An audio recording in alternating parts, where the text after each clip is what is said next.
Good morning, everyone. Good morning. Welcome to Piedmont Unitarian Universalist Church. Piedmont UU sits on the traditional land of the Catawba, Kiawe, and Sugaree peoples. We honor them. My name is Robin Mara, and I'll be worship assistant today for the Reverend Dr. Amy Rial. We are a flourishing, vibrant, and radically welcoming congregation which promotes diversity, inclusion, and social justice. We provide a safe haven for creative intellectual growth, spiritual development, and a deep sense of community for all who join us. We hope our liberal religious values will challenge you to join us as a community that lives boldly and acts justly. To all our visitors and members, we're very glad you're here in person or with us online, and we hope to see you again. Your presence is a gift to us. And our announcements for this Sunday. We're currently taking sign-ups for Chalice Circles. They're small groups which meet monthly and explore our monthly worship themes more fully. It's a great way to get to know people in our church better and to take a deeper dive with your spiritual journey. You can sign up with the link in the weekly email or reach out to Madia for more information. We also are looking for RE volunteers coming up in the new year in our time with Madia, so please reach out to her too if you'd like to volunteer in any way for the RE program. For other important information about our vibrant community, please see your order of service, or if you're on our email list, please check our monthly newsletter and weekly announcements. Whatever brought you to this place at this hour, we welcome you. May you find something you need, and may you leave richer in spirit than when you arrived.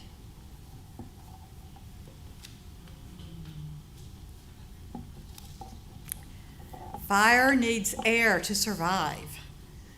We also need air to survive. As we light the flame of our chalice, let us take a deep breath, breathing in renewal and hope, so that our flame might burn more brightly. Please join me now in singing the words to lighting our chalice, the symbol of our faith.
I invite you now to please rise in body or spirit for our call to worship found in your bulletin.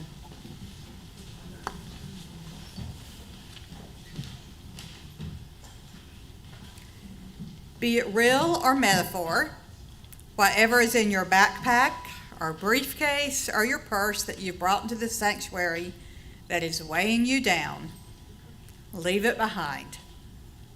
Whatever you are carrying that is keeping you distracted or caught up in shame or guilt or hopelessness, leave it behind.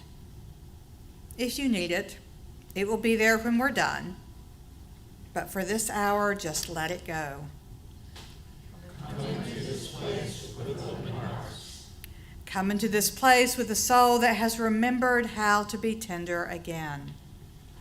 Come into this place with the renewed hope for this world.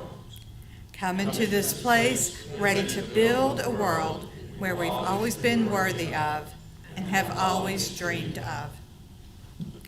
Our opening hymn is found in our great hymnal, number 94, What is This Life?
Please be seated, and I invite any of our little ones to come as Miss Madia shares our time for all ages.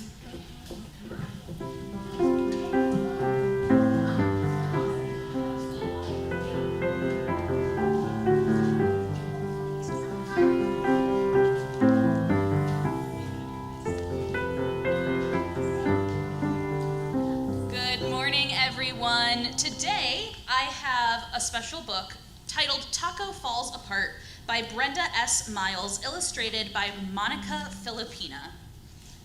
And it's a super cute book.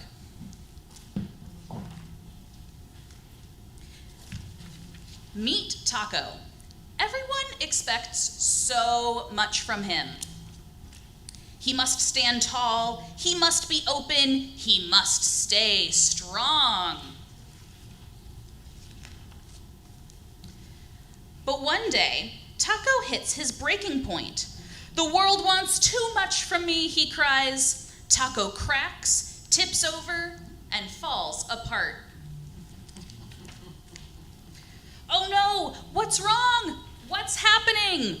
I think I'm terrible at being a taco. I feel terrible, and everything I do is terrible. I can't even stand up or keep it together. I'm done. This is awful, says the avocado. The beans gasp. The onions form a ring and start crying. Enough! Taco, you can change all this, says Nacho. Once you know about think, feel, do. You said it yourself, says Nacho. You think you are terrible, so you feel terrible, and now you won't do anything, and that's terrible. That's loopy, says the lettuce. I feel dizzy, says Taco. Shake things up, Taco, says the salt. If you change what you think, Then what you feel and what you do will change too. Yippee!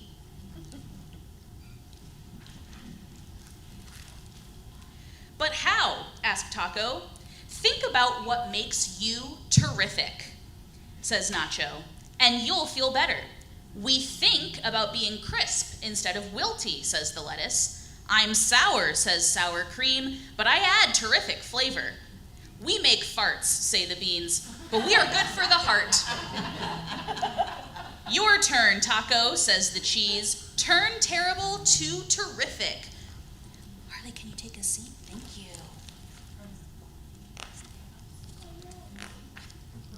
I'll never figure out this thinking stuff. Wrong. Never is not helpful for this kind of thinking. And it's not even true. You've figured out hard stuff before. Think about what you can do and try again. Taco sighs. Why bother? I'm just going to fall apart again tomorrow. Wrong. Are you a fortune teller or a taco? Can you see our future? Do you really know what's going to happen? Do you have a crystal ball? Helpful thoughts only, please. Taco thinks for a long time. Well, I think there are days when I stand tall and hold us all together, says Taco. And thinking about what I can do makes me feel kind of terrific. So now I want to do this. Taco stands up. Hooray! Come on, everybody, let's pull together. Group hug.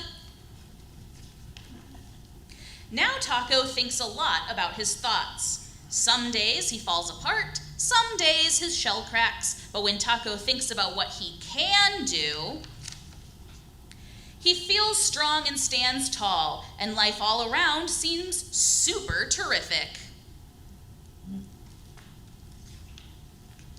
And that is the end. John, hold the book for me. Thank you. You're going to carry that back to the nursery? I appreciate it.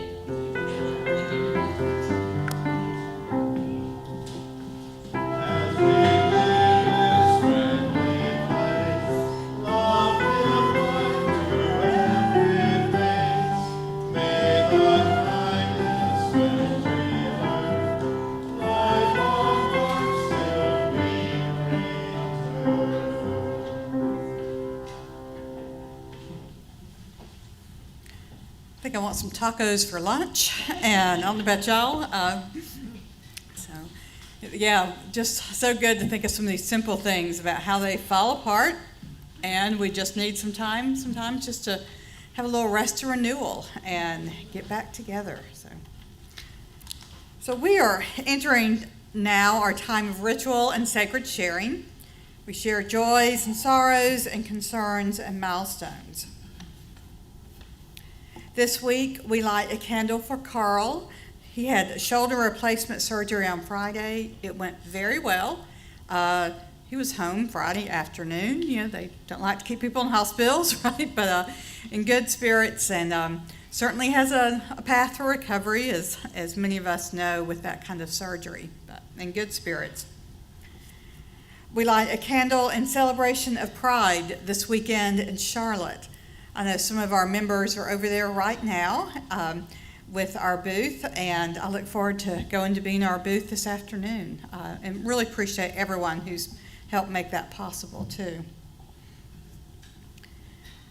We light a candle for an end to political violence and rhetoric, and for a peaceful democratic process in this country. For an end to the epidemic of gun violence, for the ongoing struggle for civil rights in Iran, for the immediate relief for the people of Gaza,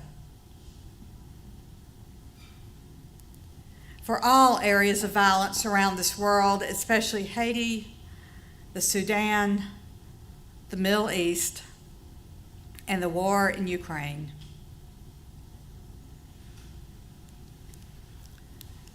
Now, at this time, you are invited to come forward as you feel led to do so. We invite you to come forward along the far aisle against the wall.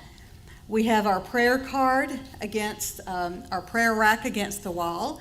You may fill out a prayer card to place on the rack. You may also light your own candle of joy or concern, or simply place a stone in our shared water.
At this time, we light a few more candles for the things we hold in our hearts which remain unspoken, and also for those who are joining us from virtually and from other places to honor what is in their hearts as well.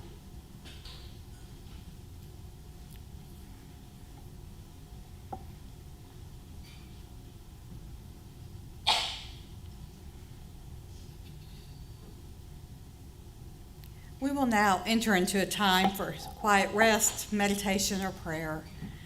I will sound the singing bowl, and then during the period of silence, I invite you to slow your breath down, deepen your breath, and simply rest. If your mind starts to wander, to think about all the things that you have going on in the world, just focus on breathing. In and out, very slowly. And let this time of meditation or prayer be a fallow time so that peace and rest may come to you.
Today's wisdom reading is When Your Spirit Feels Dry and Dormant by Reverend Darcey, Laine.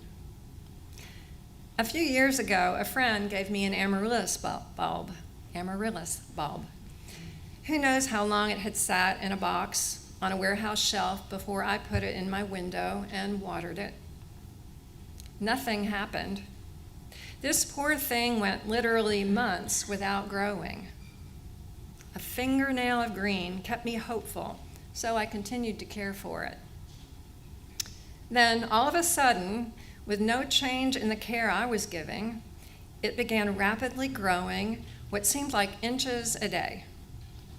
A beautiful flower bloomed and then withered in time. Long green leaves filled up my window long after the flower was gone.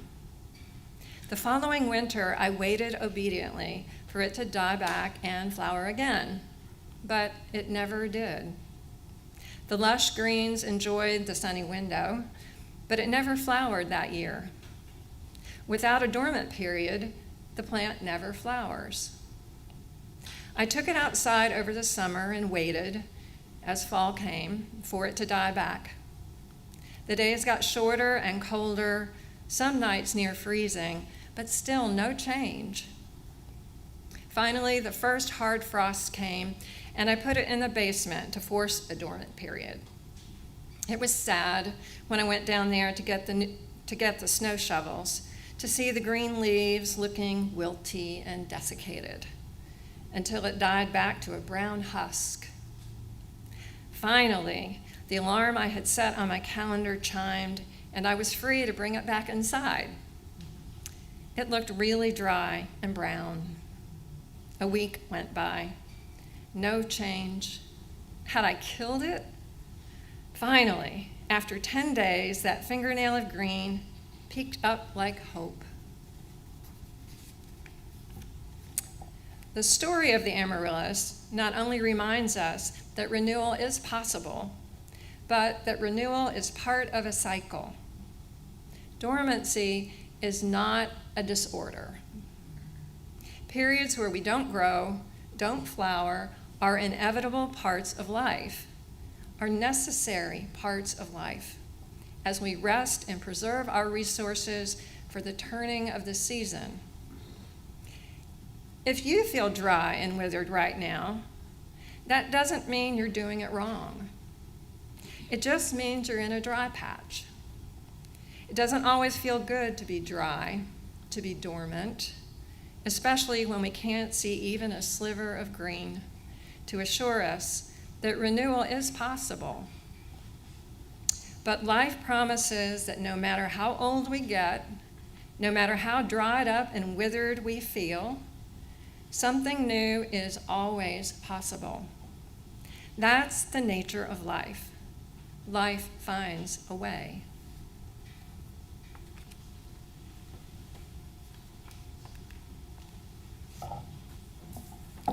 Thank you, Robin.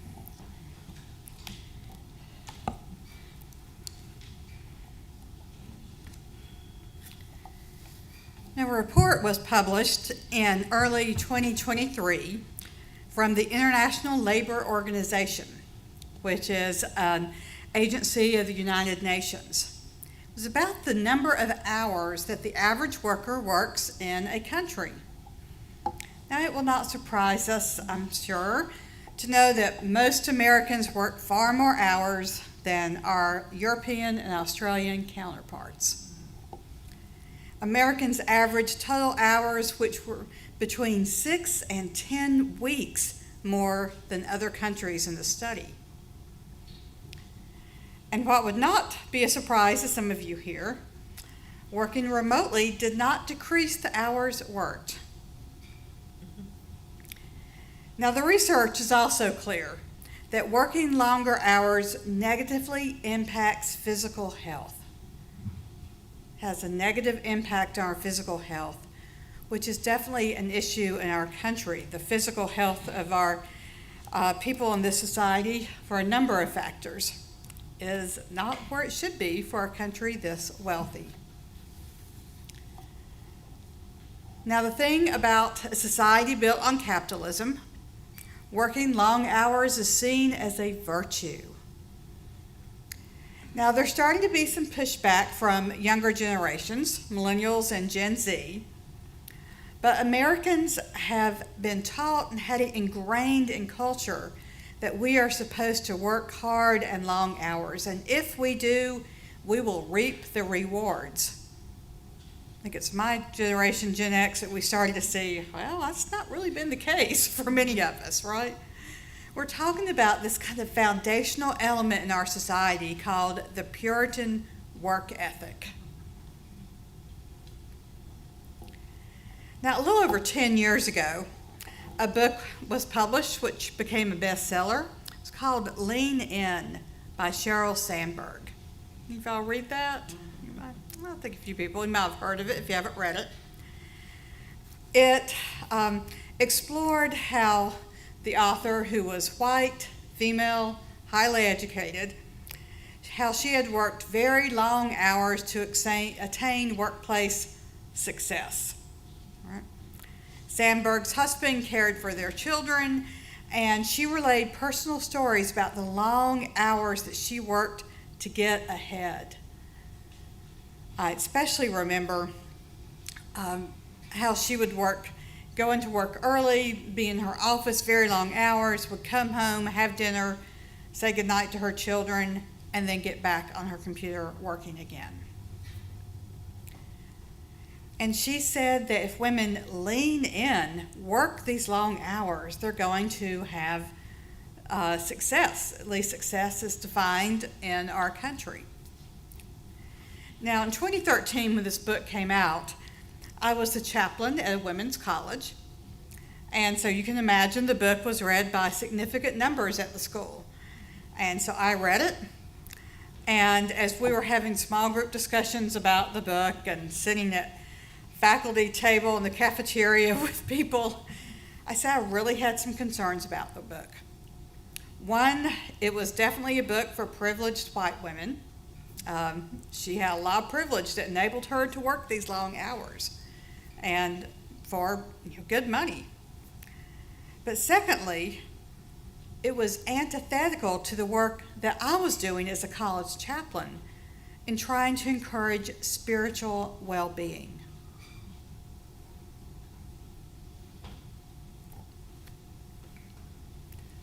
I remember many years ago, a little over 30 years ago now, when I was in my first church, just out of seminary.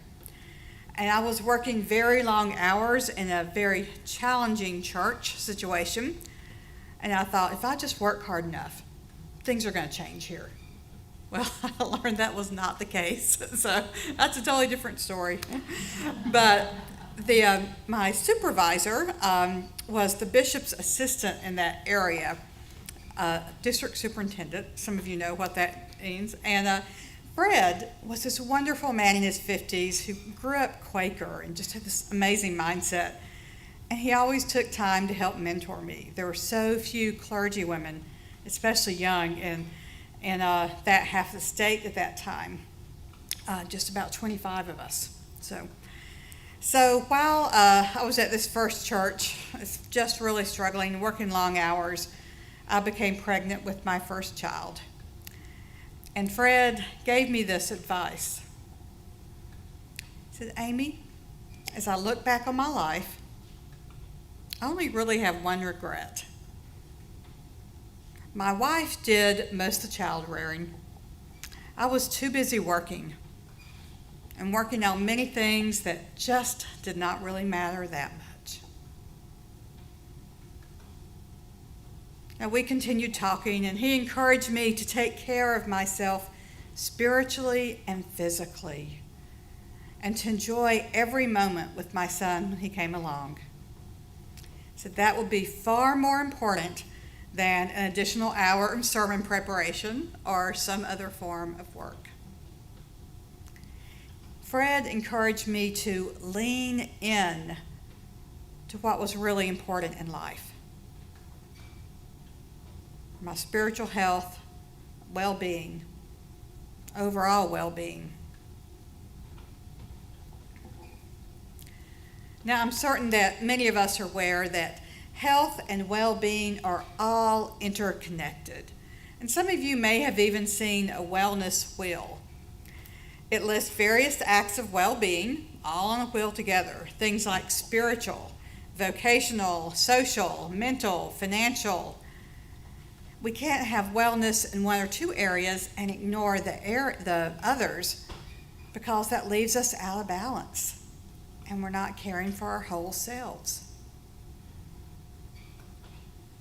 Now, obviously, we are here in a church, and spiritual wellness is a primary focus for the work that we do. And we know there are many ways we can encourage spiritual health. Attending worship, small groups, connecting with wisdom readings, meditation and prayer, music, fellowship, social justice work. But as we look at spiritual health, having fallow times is also important for our spiritual health and well-being. Having fallow times is also important for our spiritual health and well-being. Now, someone's having to, I hope that's a good squeal I hear from outside our sanctuary. So now I know that we have some farmers and excellent gardeners here in our church community. And they know that good farming land needs to lie fallow every so often. Now, the Hebrew Scriptures, which is about nomadic people who farmed, mandated that every 7 years a section of land should be fallow, rotating it so that all the land would every 7 years have time to rest and to regenerate. GreenhouseCollective.org states, fallow land is land left to rest, regenerate, pause. It allows the soil of the field to replenish nutrients. If we don't allow land to be fallow, it will be overworked and useless.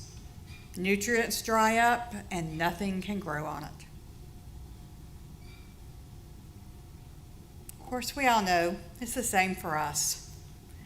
We need to let our souls have fallow times every so often, so that nutrients can build up and then things can grow and bloom. When we feel spiritually dry or worn out or just overwhelmed, we need a fallow time of rest and renewal. Leaning in will not offer renewal. Things will not bloom if we wring out every ounce of spirit from our lives. Now, lying fallow spiritually is going to look different for different people. It might mean changing up how we spend our time spiritually. It might mean incorporating more silence and alone time, especially if that's something that doesn't come easily to us. It might mean instead of listening to words or reading words, we simply let music wash over us. It might mean something like a sabbatical, as we discussed on the first Sunday of this month. Now, the Hebrew Scriptures mandated that farming land be fallow every 7 years on a rotating basis. And on the fallow times, the poorest of society could pick over what was left in the field. Now, 7 is a holy number in a variety of faith traditions, normally symbolizing what is a complete time. Now, how often do we ourselves, or when do we need to rest in the fallow times? when the time is complete and right, just as the number 7 symbolizes. And that's going to look different for every person. Some of us need brief fallow times on a regular basis, others longer periods every so often. The key for us to know when it's time to lie fallow is to listen to our spirit, that inner divine light which shines so brightly in each one of us. Listening to that deep inner wisdom that each one of us has, we'll know when it's time for rest and renewal, when leaning in will only lead to exhaustion or dryness.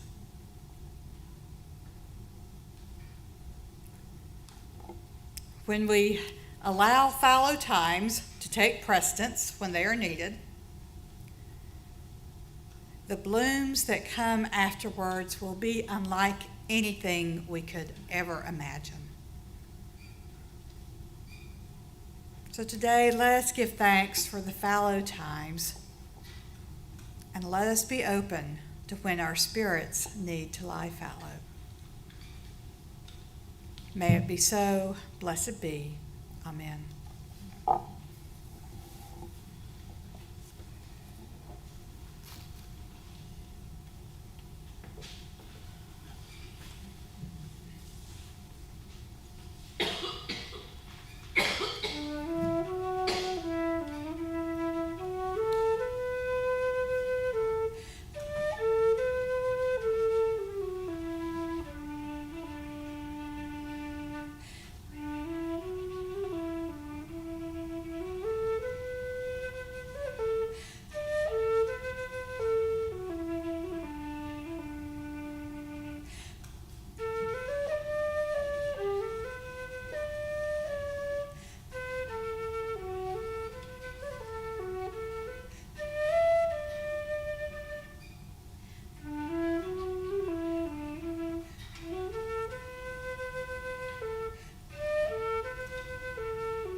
Thank you, Susan.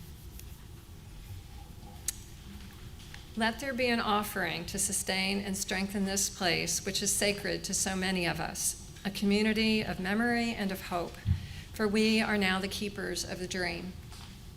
This month, we're sharing our offering plate with the Gender Education Network. Established in 2018, the Gender Education Network is a nonprofit organization dedicated to trans children and the information and education they need. The Gender Education Network is a unique organization focusing on children under 12, the youngest among us, and their needs as they navigate the community and their own bodies. Providing resources for care and education to families who just need a little guidance in loving and accepting their child for who they are. We ask that you place your gift in the baskets as they make their way around the room, and you're always welcome to give online at puuc.org or by texting PUUC at the number 73256. Today's offering will now gratefully be received.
We give thanks for your great generosity, the generosity which enables us to fulfill our mission of who we are as Piedmont Unitarian Universalist Church.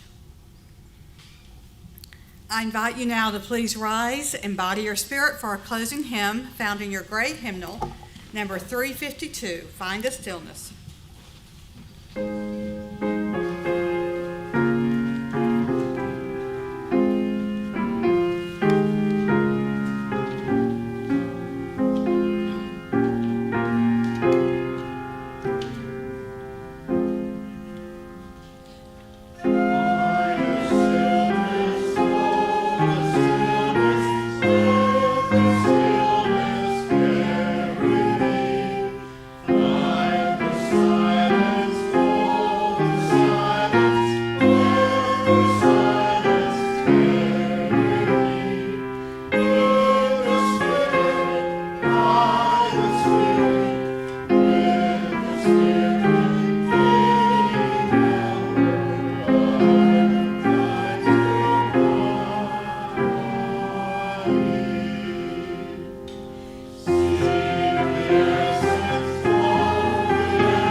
Before we extinguish our chalice, I offer thanks for all the many volunteers who helped make our service possible this morning.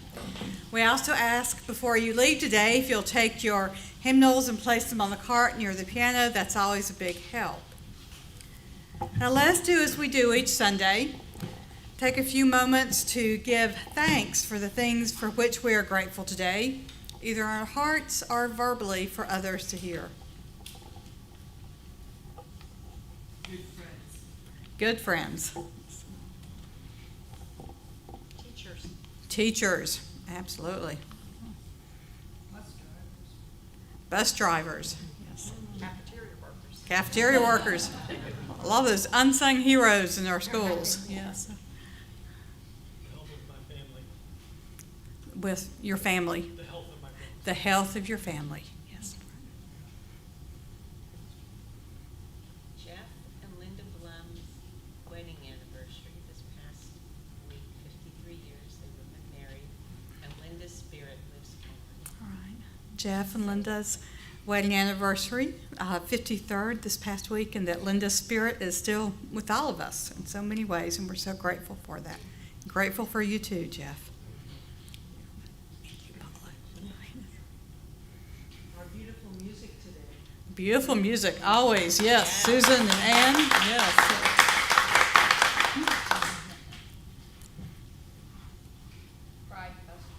Pride Festival, absolutely, yes. And our LGBTQ plus community. Yes, our LGBTQ plus community. Tacos. Let's say tacos, and I did not realize I grew up eating white man tacos till recently. So, like many of us did. So, yes, so many different wonderful ways we can have tacos, and for all the gifts of food and fellowship and time to be together.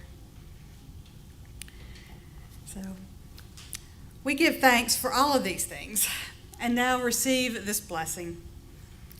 Let's go forth, finding the spaces and places where we can lie fallow. Let's go forth so that our spirits might rest, so that we might find renewal for the days to come. We now extinguish our chalice, but we carry its light, its warmth, and its meaning with us until we meet again. May we go in peace, believe in peace, create peace wherever we may wander. Now for our closing song, we form a circle. You may hold hands if you'd like to do so, or you may simply place your hands on your heart.